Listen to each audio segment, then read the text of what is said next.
What's up humans, how's it hanging? I'm the Nerdy Beard and we are back playing World of Warplanes. Here today in the Tier 4 American fighter, the P36 Hawk. And as I mentioned previously in other videos guys, I have fully upgraded this so it comes with 180 hit points, has a good 8-second burst which is excellent for getting you out of trouble. Comes with two 12.7mm guns synchronized with the propeller, and four 7.62mm guns in the wings. Oop, and already under fire. So this thing can really dish out the hurt. And being that they are all machine guns as well, means that you have a very low chance of overheating. So you can definitely take these guys out nice and quick. As you can see there, my maneuvering in this thing is quite good. It turns, it rolls, and you can get behind whatever it is you're shooting at quite quickly. And being in a fighter, excellent, we've shown that position already. Being in a fighter, your main goal is to do nothing but chase after planes. It's pretty much pointless going after ground targets because you only have machine guns. You're not really going to do a whole lot of damage. But what you want to be doing is getting a little bit of height, swooping down on top of the guys that are underneath you, going for the multi-role fighters and sometimes the bombers and the heavy fighters, but you got to remember that the tail gun will shred 180 hit points very quickly. But there we are, we started the game and we're already into the action. And I've been finishing reasonably well in these games. I'm having a great time playing it, and it's definitely very rewarding when you get the points up on the board. See there, just coming around. And we'll pull up and we'll be right underneath him. So from this position here guys, it's really handy, especially if that guy is actively playing in his rear turret. Is that gun, sometimes they're as big as the guns that you've got on your wings, so you really want to be careful and you don't want to be coming directly behind them or a little bit above. That's just like the primary targeting zone for a rear gun. So just having a look here, so the diamonds are what we really want to go after. Looks like a heavy fighter up there, he's going to be really difficult to put down, especially at that sort of height. We're going to get up there, and by the time we get up there we're going to be very close to stall, and it looks like he might be coming down. Yep, he is, so now we have an opportunity to get underneath him. That's exactly what we're going to do, take advantage of the fact that he can't see us and he definitely can't shoot us. Okay, but as you can see there guys, we're putting the hurt in and he's pulling away. Yeah, so all those hit points and the armor of the plane basically means you're going to be holding there behind him for a very long time, and very easy for another fighter to get in behind you and take you out. So we're going to leave him be, we're going to leave our heavy boys take care of that guy, and we're going to come down here.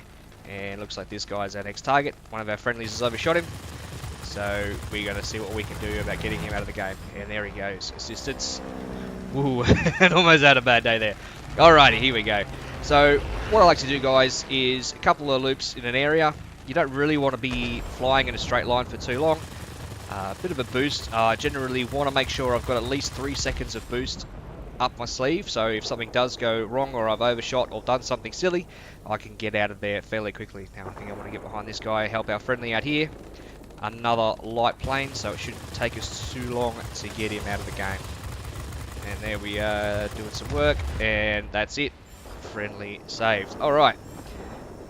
So what have we got here? One of the big features I've noticed guys going into their 3rd week now that I've been playing this, and the game itself has been out for a little while, that the teams are really starting to become aware of capturing the points more so than shooting down other planes, which is awesome.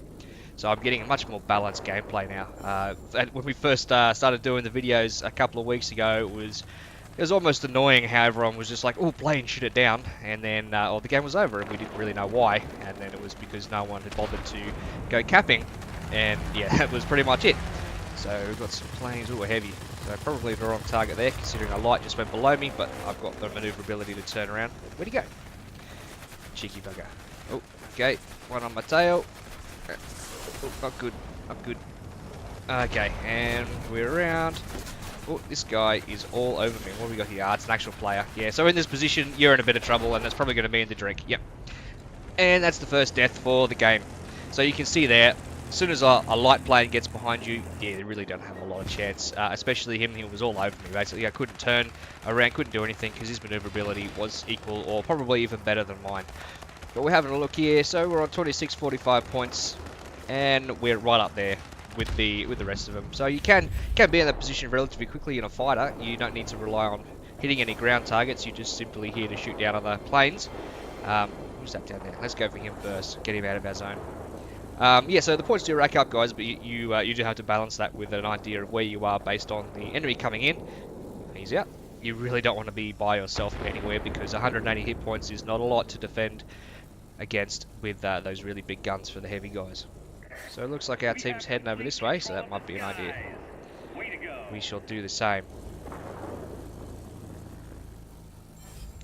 So some maps you get the opportunity to spawn elsewhere, but in this particular map, yeah, we've only got the one spawn point and it's quite a long way away from anything. So it gives you a good opportunity then to have a look at the map, see where the enemy are, see where all of your planes are. Looks like most of us got shot down recently, so we're all coming from the same area. But yeah, that means we can all group up in the one place and then we can go get stuck back in. So probably over here looks like they're trying to go for this sector. And it doesn't look like there are too many of them over there. So let's get a boost in and we'll go help them out. Alright, so across the top there you can see the game is won and lost in capping the points and earning points for having those captured for a certain period of time. So we'll actually might go for... No, looks like he is the closer target. We'll put some damage in and then we'll get away and take that fighter out. Alright, looking good, looking good, looking good. Alright, so even this here, guys, I've probably taken a bit of a risk, but I was looking at the map there.